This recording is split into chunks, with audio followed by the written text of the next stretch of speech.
So we begin with a poem today. I don't usually do that, but this is a poem I heard several years ago, and pieces of it have stuck with me. We are starting a new series today in the book of Amos, and we're going to be talking about the cultural landscape of the day of Amos and why his words are relevant. But to do that, I want to start by taking a little bit more of a look at the cultural landscape that we live in, and what another guy, this guy's name is Steve Turner, he wrote this poem called Creed, where he is investigating the creeds by which we generally live in our culture. And so I'm just going to go ahead and read through the poem to you here. He begins, "We believe in Max Freud and Darwin. We believe that everything is okay as long as you don't hurt anyone, to the best of your definition of hurt, and to the best of your knowledge. We believe in sex before, during, and after marriage. We believe in the therapy of sin. We believe that adultery is fun. We believe that sodomy is okay. And we believe that taboos are taboo. We believe that everything is getting better, despite evidence to the contrary. The evidence must be investigated. You can prove anything with evidence. We believe there's something in horoscopes, UFOs, and bent spoons. Jesus was a good man, just like Buddha, Mohammed, and ourselves. He was a good moral teacher, although we think his morals were actually bad. We believe that all religions are basically the same, at least the one that we recognize. They all believe in love and goodness. They only differ on matters of creation, sin, heaven, hell, God, and salvation. We believe we believe that after death comes the nothing, because when you ask the dead what happens, they say nothing. If death is not the end, if the dead have lied, then it's compulsory heaven for all, except perhaps Hitler, Stalin, and Genghis Khan. We believe in Masters and Johnson. We believe what's selected is average, what's average is normal, what's normal is good. We believe in total disarmament. We believe there's direct links between warfare and bloodshed. Americans should beat their guns into tractors, and the Russians would be sure to follow. We believe that man is essentially good. It's only his behavior that lets him down. This is the fault of society. Society is the fault of conditions, and conditions are the fault of society. We believe that each man must find the truth that is right for him. Reality will adapt accordingly. The universe will readjust. History will alter. We believe that there is no absolute truth, accepting the truth that there is no absolute truth. We believe in the rejection of creeds."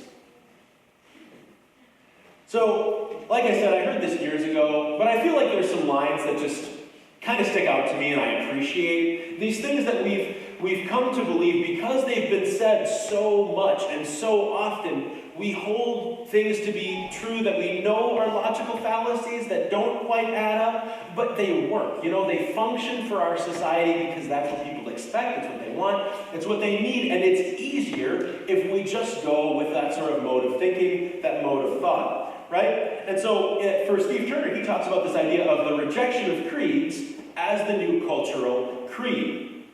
And I think this is true for most people, whether it's Christians or otherwise. We have these things by which we organize and understand and live out our lives.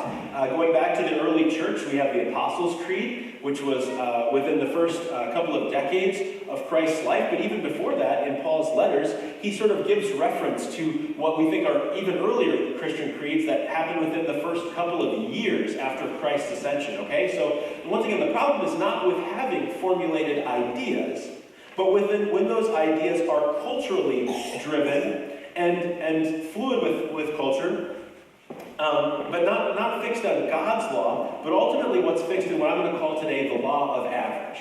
Whatever's average is good, right? Whatever's average is normal, whatever's normal is average, and average is good, right? To steal a line from Steve Turner.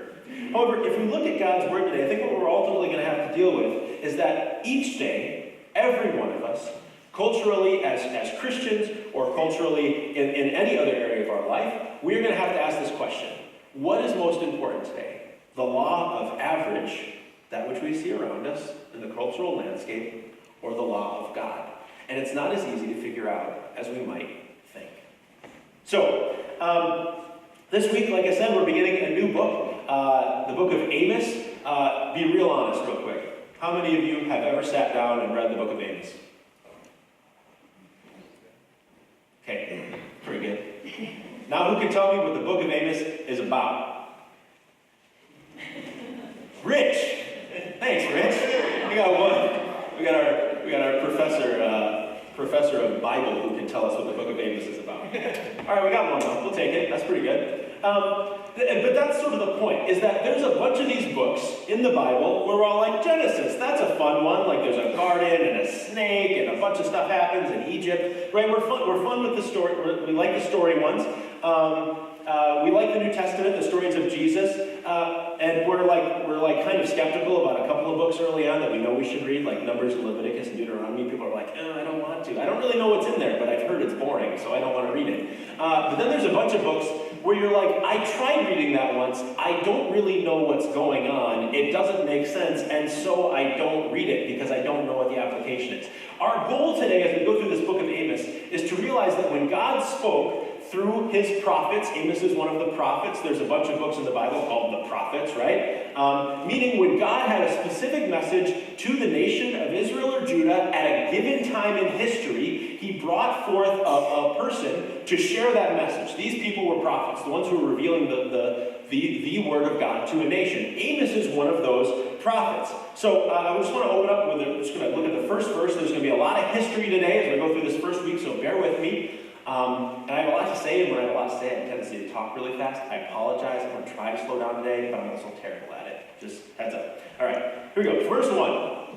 The words of Amos, one of the shepherds of Tekoa, the vision he saw concerning Israel 2 years before the earthquake, when Uzziah was king of Judah, and Jeroboam, son of Nehoash, the king of Israel. So we're given a lot of information in here. And so, but what we can tell from the earthquake, geological records, the kings that are named, the areas that's named, we can say this is about the mid-8th century BC that Amos is speaking, that he's prophesying. This is approximately 150 years after we saw a split. What was the nation of God, right? The people of God who were descendants of Abraham had been one nation, and then there was a split over a number of things, but they split into two nations, the nation of Israel and now the nation of Judah, which is just one tribe that was left after a sort of civil war type situation. And so we read that Amos he's a shepherd and a fig tree farmer from an area called Tekoa. This is a rural area of Judah. So you've got the big country, Israel, and then a smaller country of Judah. He's from Judah. And from the very outset,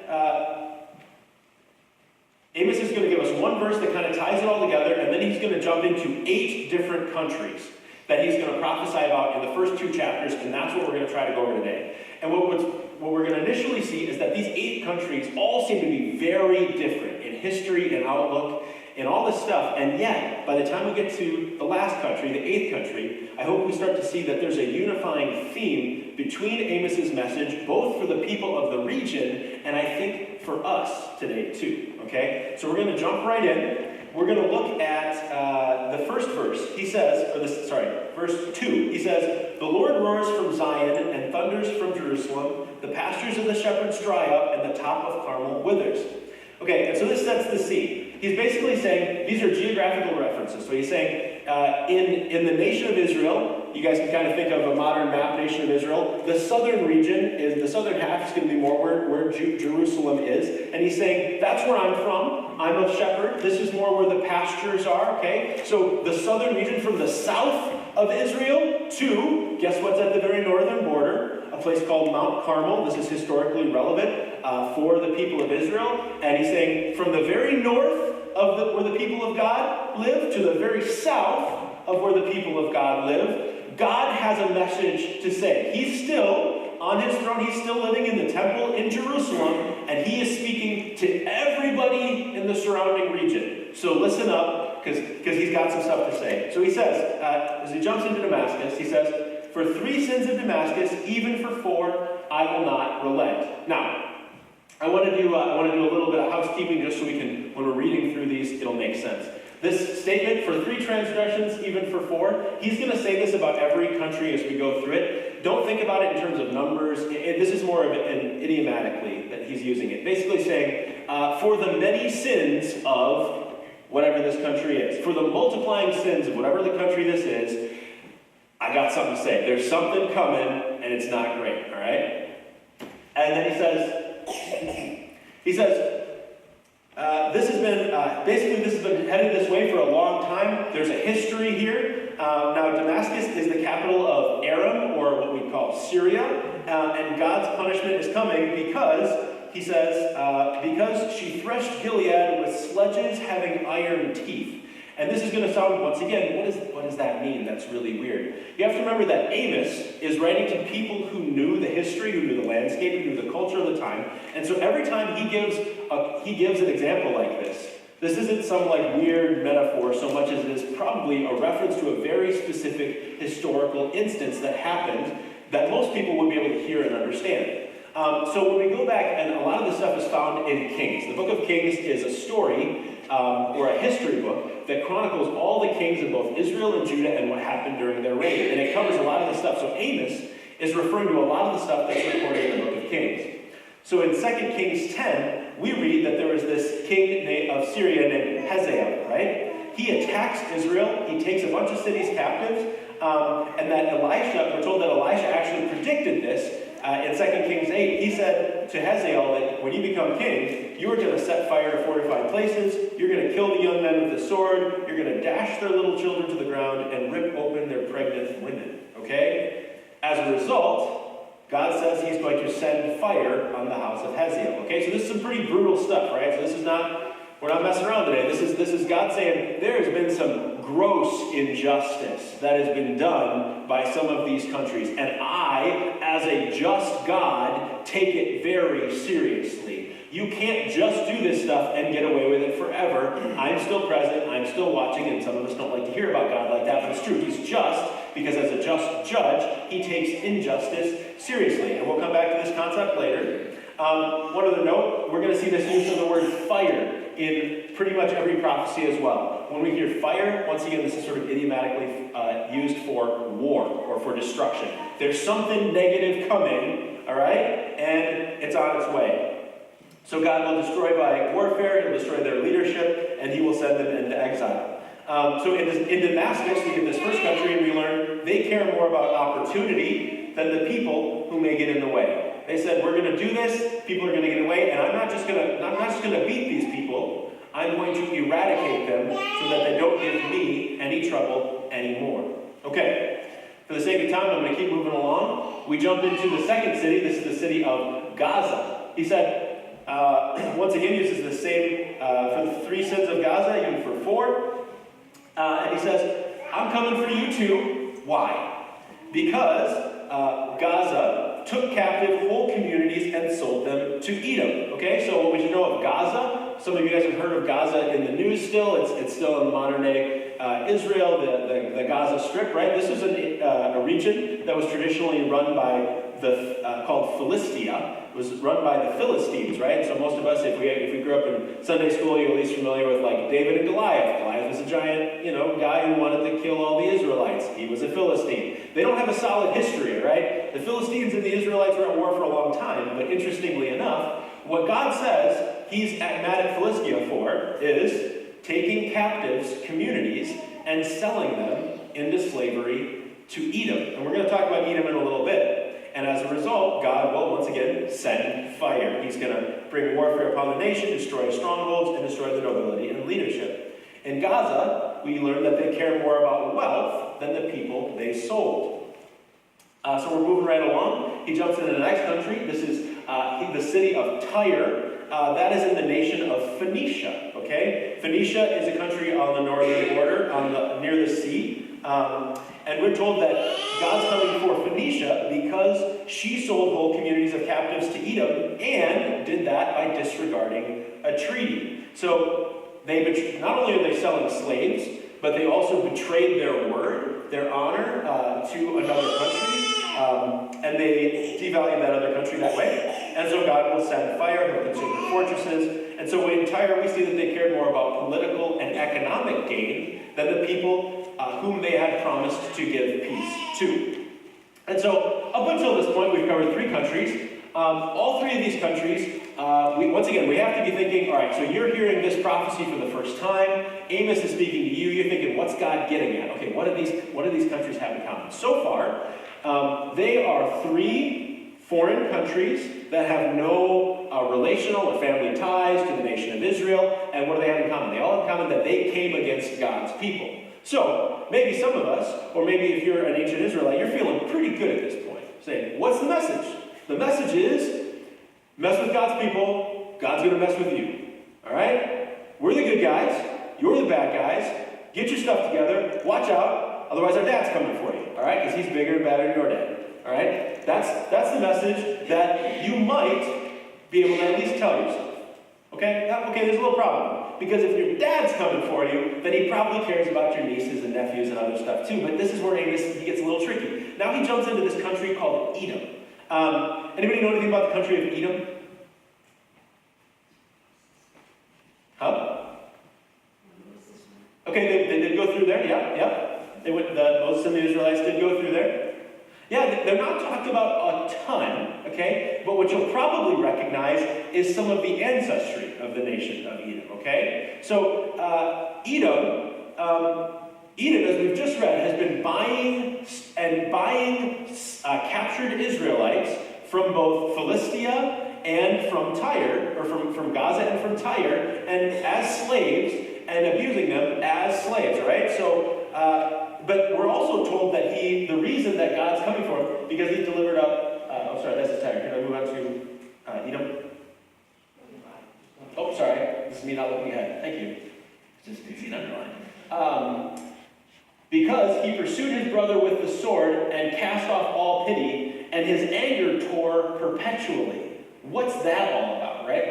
What's he getting at there? How is this different? So what we read is that Edom's history is interesting because one of the patriarchs, a guy named Isaac, he had a brother, and Isaac was the son of a guy named Abraham, Isaac. Yes, got it, great. Look at my hands. Abraham, Isaac, right? He's the son of the patriarch Abraham, and Isaac has these two sons, Jacob and Esau. Okay. Esau is technically the firstborn, all right? Technically, the twins, but he kind of, gets a little ankle out there first, and they tie a little string around. Okay, firstborn, all right. So in that culture, that means he gets the vast majority of the father's estate. He gets the vast majority of the wealth. That is his birthright. But we get this interesting story between Jacob and Esau, where Jacob is, one day, Esau comes back. He's been hunting for days. He hasn't eaten in days. He hasn't been able to capture anything. He's doing really poorly. All right. He might be starving. We don't know all the details, but he's in dire need of food. Okay. And he shows up, and Jacob's there, and Jacob's like, "Oh, you really need food, huh? All right, I'll make you a deal. I will give you soup for your birthright. I will give you soup. I will let you stay alive if you give me a huge sum of wealth and power and privilege in our family." And Esau goes, "That seems like a pretty raw deal. But I guess I'd rather stay alive, so sure, give me the soup." Esau tries to get out of it later, but their father says, "No, look, it's a done deal, all right? It's a done deal, all right? You screwed up, Jacob tricked you, he got your birthright." It seems like Esau never got over it, and the nation of Edom are descendants of Esau.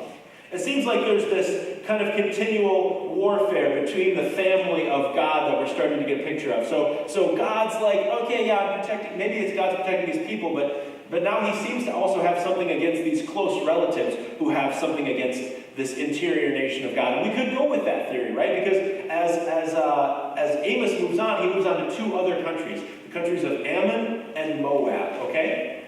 So when the patriarch Abraham was originally called by God, going all the way back to the beginning, a lot of us have heard of this guy named Abraham. He is, the father of the Jewish nation and the Muslim nation. But when Abraham first started, he comes out of the land that God called him, and he brought his nephew with him, his nephew Lot, okay? And I won't take the time to unpack all this, but long story short is this.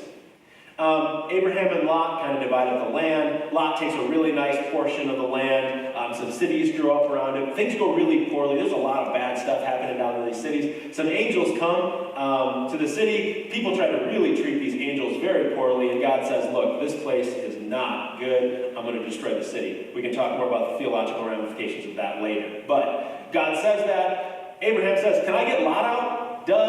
Long story short is Lot finds himself in a cave, too scared to come out later. He could have, but he was there. And his daughters are afraid that their family line is going to end if they don't do something about it. So they get their dad real drunk. They sleep with dad. They get pregnant. And Ami and Moab are born.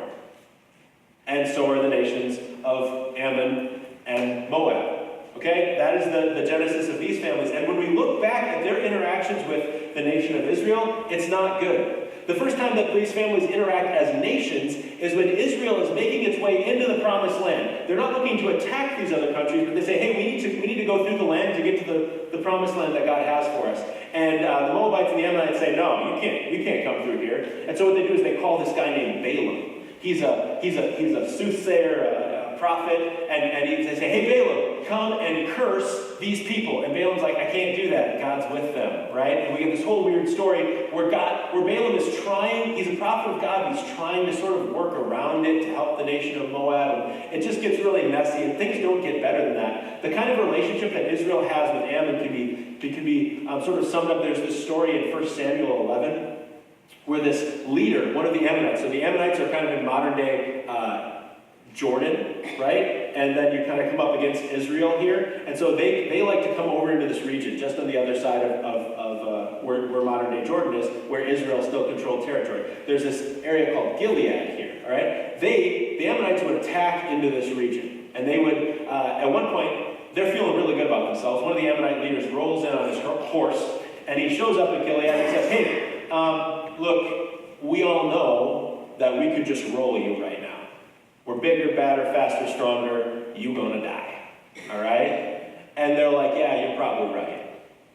And Ammon says, I'm feeling pretty generous. Here's the deal. I'm going to make you a deal. I will let you live in servitude to us if everybody in the city comes out and we gouge out your right eye. Everybody's right eye. There will not be a person with a right eye in your city. So that when anybody sees your city, they're going to know how weak you are and how strong we are. People of Ammon, okay? This is the kind of relationship that Israel has with Ammon. It's the same thing with Moab. Moab tries to seduce Israel into idolatry. They try to oppress Israel during the time of the judges. They are on several military campaigns against them. Although it's actually, Moab is interesting though, because when we read why is God coming after Moab? Because he burned to lime the bones of the king of Edom. And that's really weird. But really what this comes down to is, once again, historical context. What was this all about? What happened is we read in 2 Kings that at one point, Edom and Moab, they'd been buddies, right? These countries are like, they're best friends. They've been hanging out, hating Israel for generations, right? And at one point in the book of Kings, Israel and Judah team up to go to war against Moab. Edom can't stand against them. They're kind of vassals at this point. And they say, hey, let's go through Edom. And they do. And the king of Edom goes, well, okay, you can't beat him, join him. Joins them on the military campaign. When they get to the city to fight Moab, the king of Moab is so incited against them with anger that Edom showed up. He's not mad at the people for attacking him. That's war. That's just what it is. All right? But the king of Moab is so angry that he tries to cut through the Israelites just to try to kill the king. When he can't kill the king, he captures his son, the son of the king of Edom, and sacrifices him on the city walls. And we get this weird story here that Amos is telling us about that basically insinuates that after this was all done, the king of Moab was so angry and had so much vengeance in his heart that he went and found the king of Edom's grave, took out the bones, and tried to desecrate them so that the king would not have rest even after he was dead. In theory. Don't believe that, but that's what he's going for, right? That was his goal, right? All right? And so we see that Moab cared more about its own pain and seeking vengeance than it did the people it hurt.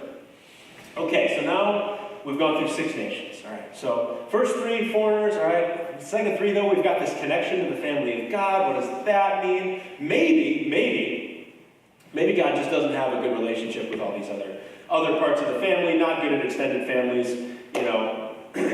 close to home. Judah and Israel, maybe he's cool with Judah and Israel, and all the other countries are the problem.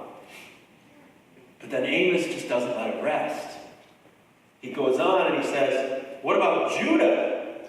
Judah, I'm coming after you too. All right? Why? Because they've rejected the law of the Lord and have not kept his decrees. And now this should strike us as weird, okay? Because of all the countries in the world, including Israel and Judah, right? Judah is the only country that claims Yahweh as their God. All right? The temple, going back to verse 2, where is God roaring from? Jerusalem. That's in Judah. Because that's where the temple of God is. They're still doing their sacrifices. They're still going to the temple worship. They're still showing up for church on holidays, right? They're doing the stuff they're supposed to do to make sure God is happy with them by being religious enough, okay? And this seems very different because all the other countries have had this like military campaign. They've been out for vengeance. They've been out for wealth. They've been out for prosperity. They've been out to expand their borders. And yet this is all about God's going to come after his people for not obeying the law. Well, I think we need to take a look at what God means and see if there's a tie here. What's the connection between what's going on in Judah and what's been going on in the rest of the world? All right? If we go back to Exodus 20, God says, hey, I'm going to give you 10 rules, okay? This is when the people were just becoming God's people. They're just heading into the promised land. They don't know what it means to follow God yet. God says, all right, I'm going to give you 10 rules. Here are the 10 rules. Can anybody name the first 3? Or one of the first 3? Thou shalt have no other God before me. Okay, no other God before me. Thou shalt not make any graven images. Okay, yeah, don't have any other gods before me. Don't make something else and worship that and feel like there's a demigod or some sort of lesser god. And don't take my name in vain. And don't take my name in vain, okay? There's 3, right? It says, and my name is holy, so treat it as holy, right? I'm a big deal, says God. And this kind of ruffles our feathers a little bit. Now, I'm a big deal too, God. Come on, give me some, I'm cool, right? But God says these are the 3 rules. Now, but he gave us 10. Does anybody know what the other 7 are?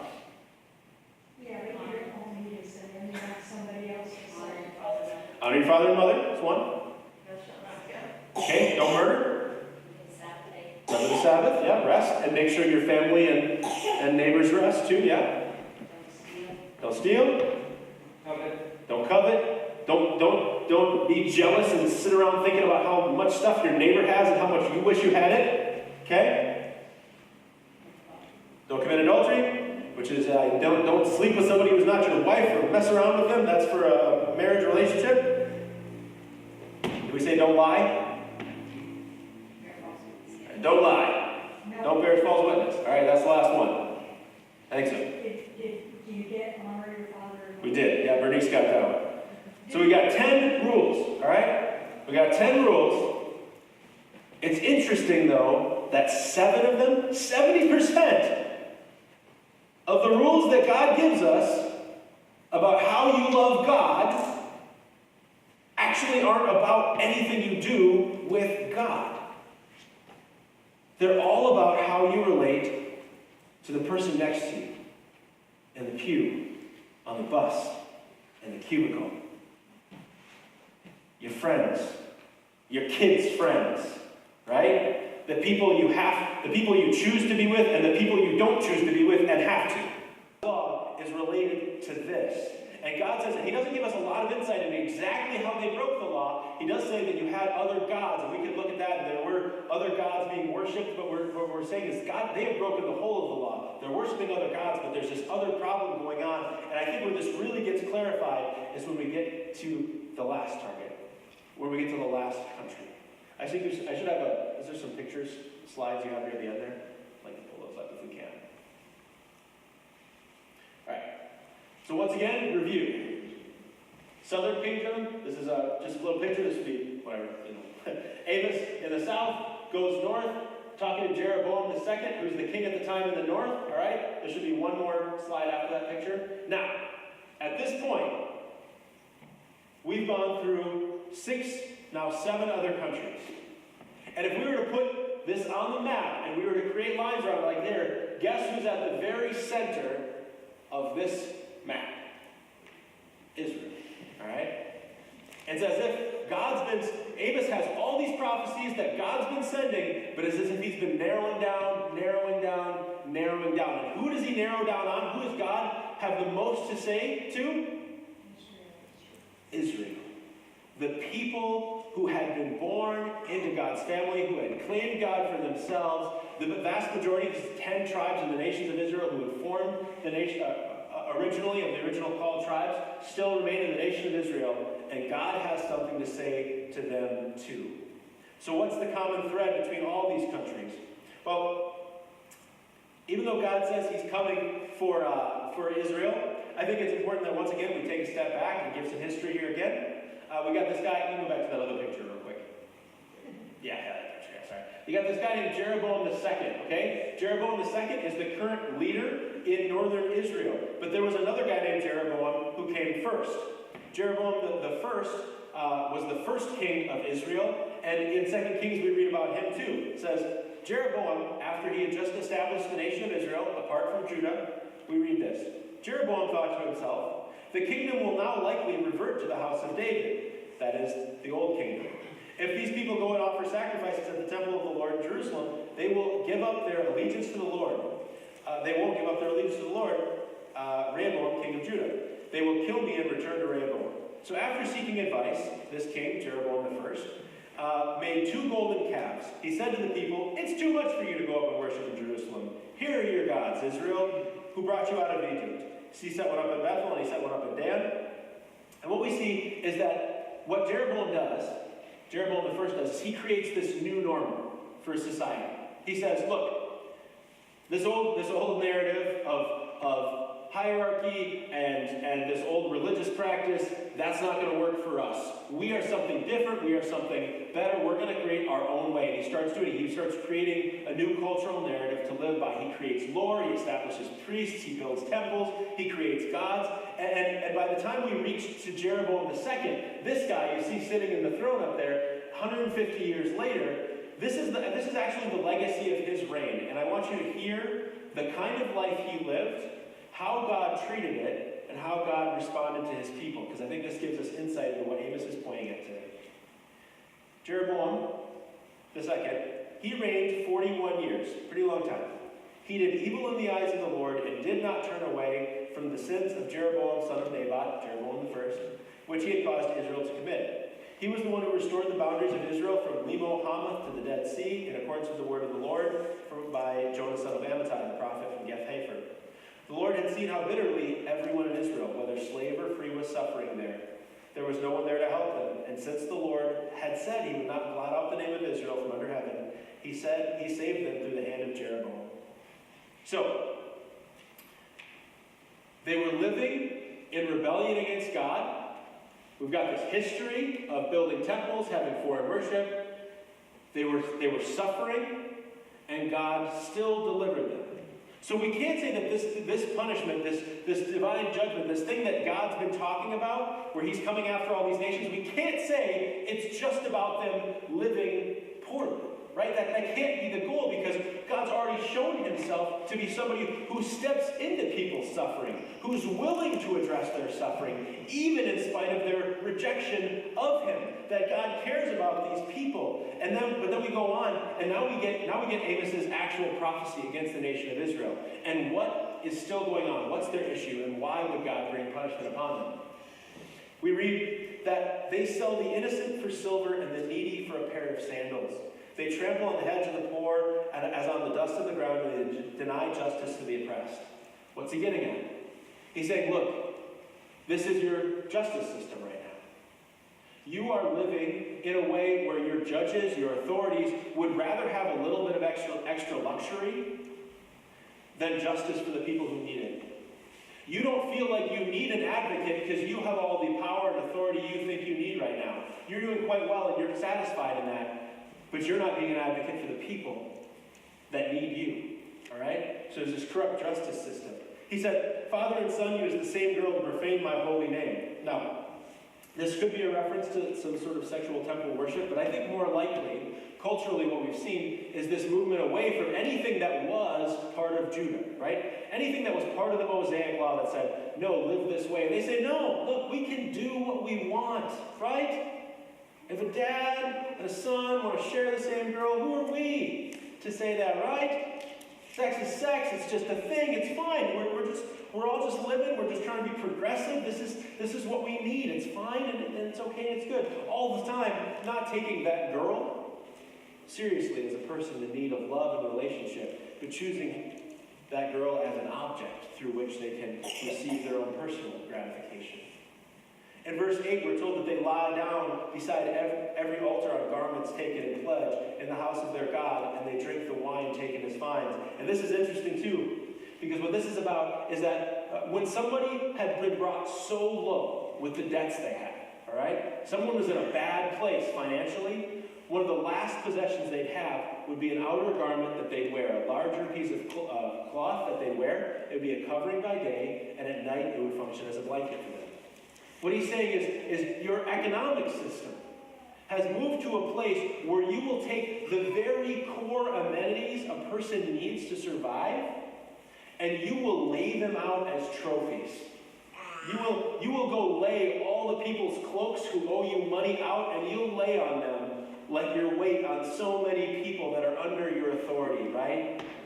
You will find them, collect in wine, and drink the fines, and lay on their cloth, lay on their necessary apparel, just to show your power. You've forgotten that they need an advocate, because you feel so confident that you don't need an advocate.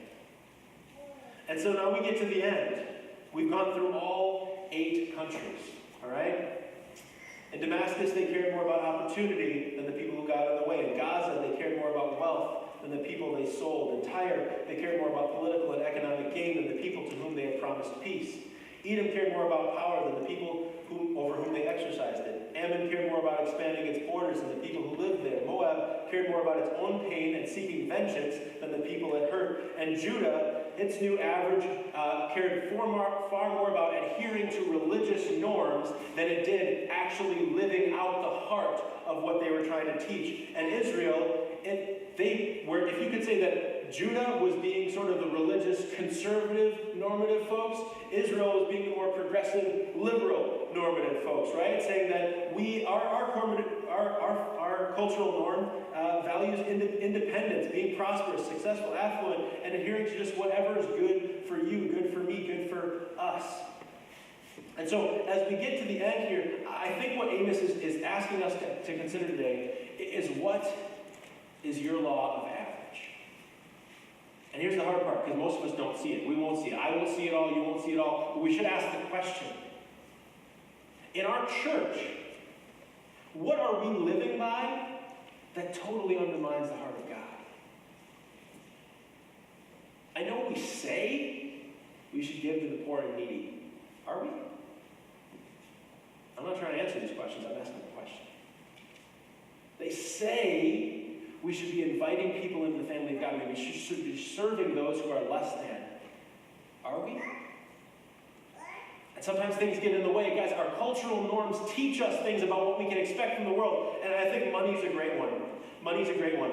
Because most people think, I don't have enough. If I just had a little bit more, then I could give. Then I would volunteer. Then I would support. Then I would love people the way I'm supposed to, but I can't because I don't quite have enough. Let me ask you a question. I did a little research this week, and I was on this site called globalrichlist.com and givingwhatyoucan.com, and kind of did some research. If we were going to look at how much money do you think you need to make to be in the top 10% of world income earners? As an individual, what do you think? 15,000. 15? Anybody else have any guesses? That's pretty good. 14. You make $14,000, you are in the top 10% of income earners in the world. What do you think it takes to be in the top 1%?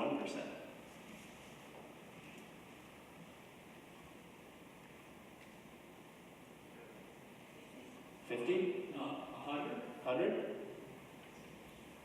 33. If you make $33,000, you are in the top 1% of income earners worldwide. Average nationwide, a household, a whole household makes about 80. If you, two adults and two children, make $70,000 a year, that puts you in the top 5% of households worldwide. It's so easy. It's so easy to live by the law of average, guys. It's so easy. I think about where I live and how easy it is compared, like, oh, my house is small, or this or that, and I wish I had this, I wish I had more. I live in a stupid house compared to the vast majority of the world. I have so much, and I don't even see it because I'm so used to living in wealth and affluence that I don't even take it seriously. The fact that I can go out for lunch at a restaurant that charges me $15 for a burger, and I'm fine with that. Not really, but kind of. I'll still do it. As long as it's got some blue cheese crumbles and onions or something. Right?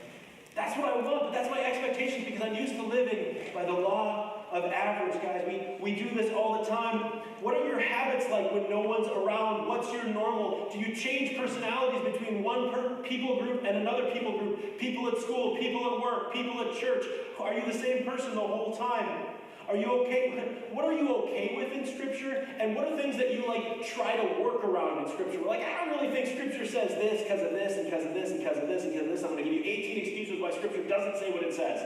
What are things that you fight against God in? What are you struggling with? Where is your culture of work, friends, money, school, sex? What is your culture teaching you about all these things? And I can't give answers for it today. I can't give answers for it, and I won't try. But I want us to consider it. What's the law of average in your life, and who is God calling you to be? And I'll end with this. As he goes on in that chapter, God says, and yet, I have destroyed the Amorites before them. I brought you out of Egypt. I also raised up prophets from among your children and Nazarites. And it's that, and I'll be honest, guys, if we read the rest of the chapter, there's not a lot of great stuff. It's God saying, this is real, this is real, this is real. I need you to take this seriously. Justice is a real thing. And just like a good judge that faces someone who, some sort of convict, a murderer, a rapist, something like that, doesn't go, oh, you're sorry, it's cool, that justice has to be done. God says, I have to take injustice seriously. All the stuff we just talked about was terrible stuff, and I have to take it seriously. So somebody's got to pay, so there is justice. But there's always that and yet. And this is where we're headed, guys. We may not get to the real redemptive possibility until chapter 9 of Amos, but the and yet is the possibility that the law of average can still be transcended by the law of love. And if you're looking for where love really shows itself, it's not in a feeling, it's not in being nice, it's not just liking everybody or wanting to get everybody to get along, it's looking at Jesus. When we tell people about reading Scripture, it's because you need to look at Jesus, because Jesus is the law of love. It's the only answer to the human heart, and Jesus is the one who actually lives out the love God calls us to have for one another. For him, love meant not always having what he wanted. It meant sacrificing sometimes beyond what he could. And ultimately, it meant facing death for people that were not thankful for him. They did not appreciate his sacrifices. He did not receive back more than he gave in. And yet God knew that we were worth it, that your neighbor was worth it, that you are worth it. And he asks you to ask that question today. Who is God to you? What's your law of average? And who does God want to be for you today to meet you in your place and call you something better? Let's pray. Lord Jesus, thank you for your word to us. I thank you that you don't leave us in the law of average, Lord. As we transition into a time of communion where we partake of the body and blood of Christ, we acknowledge that you are the one who died on our behalf, that the true law of love was left hanging on the cross for us, that you died in our place for our sins, and that through your blood we might finally see healing and redemption and truth come into our own lives. In Jesus' name.